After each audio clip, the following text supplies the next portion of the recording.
Mark this day as the day the United States of America officially fell from grace as the world superpower due to the ineptitude, the incompetence, and the dereliction of duty by a so-called commander-in-chief, a fumbling, idiotic, confused, lying fool, incapable of extricating innocent Americans and Afghan allies from behind enemy lines in the war zone we entered 20 years ago.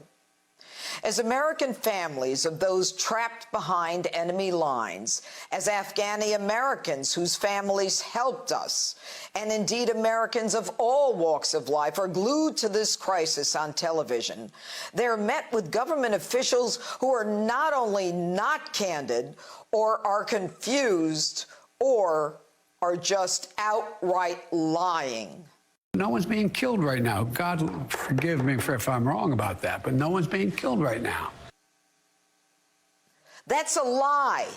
That doesn't include people falling out of airplanes or remains being found in a wheel well. Take a listen to this one.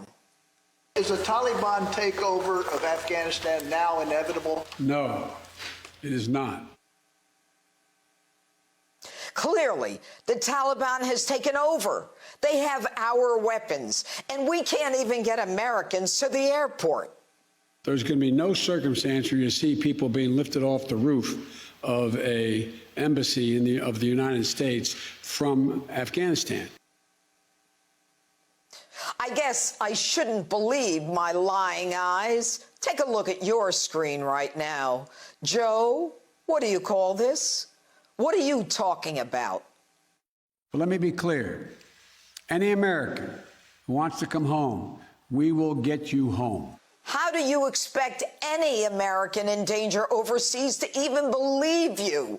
One day, you tell us to proceed to the airport, but you cannot provide safe passage to that airport. The next day, Americans are told to simply proceed to the airport anyway. Today, we're told not to go to the airport. This, in spite of your promise that you'll use every resource to carry out the mission. You can't guarantee passage to an airport in a third world country that we've controlled for 20 years. And you give up the Bagram Air Force Base, which is one of the most advanced military bases in the world. You leave us, the United States, with one airstrip? You see the Taliban, that's right, outside the airport with all kinds of sophisticated weaponry.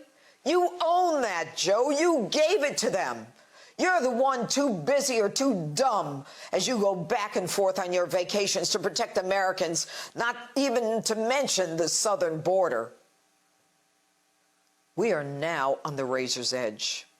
You leave Americans, American citizens, who put their lives on the line for American. Barbarians who shoot women who won't cover their faces, who take young girls as brides, who have daily carnivals to watch the stoning of women and gays to death?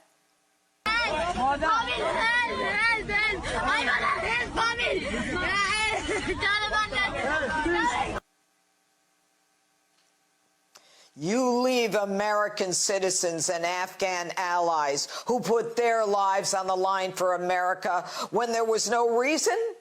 You don't have the slightest idea what you're doing. You are clueless. But more than that, you are dangerous. And you bloviate about how you're being received so well by the international community. You're America's back. Hey, stupid.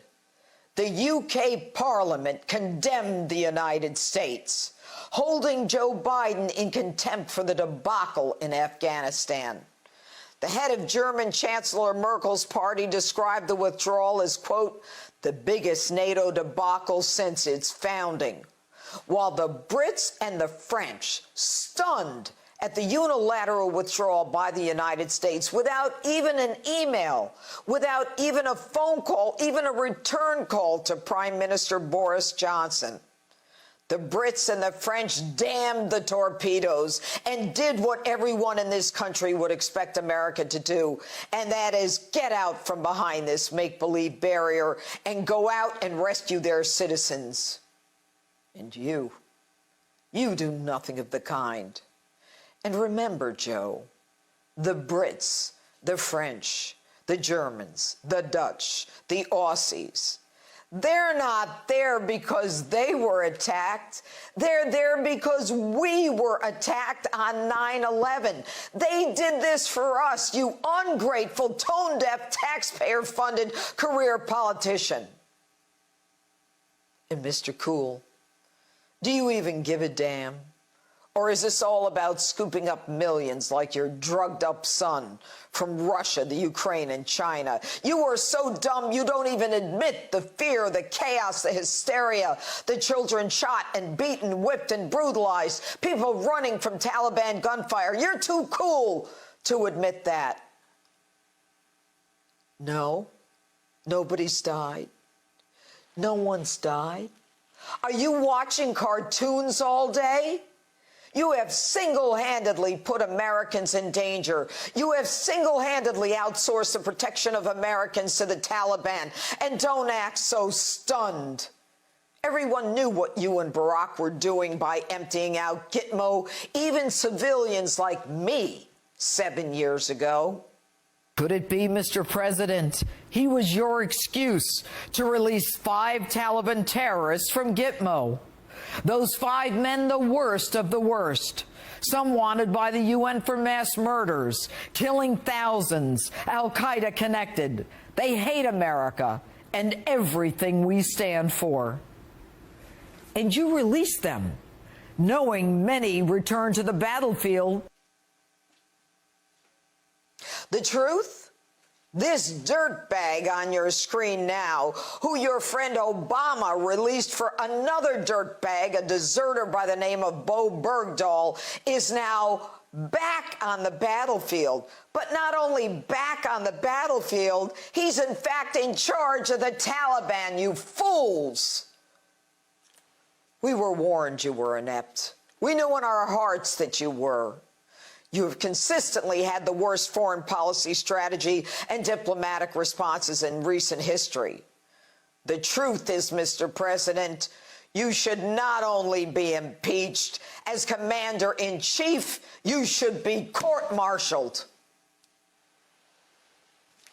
And that's my open. Let me know what you think on my Facebook and Twitter. #JudgeJanine.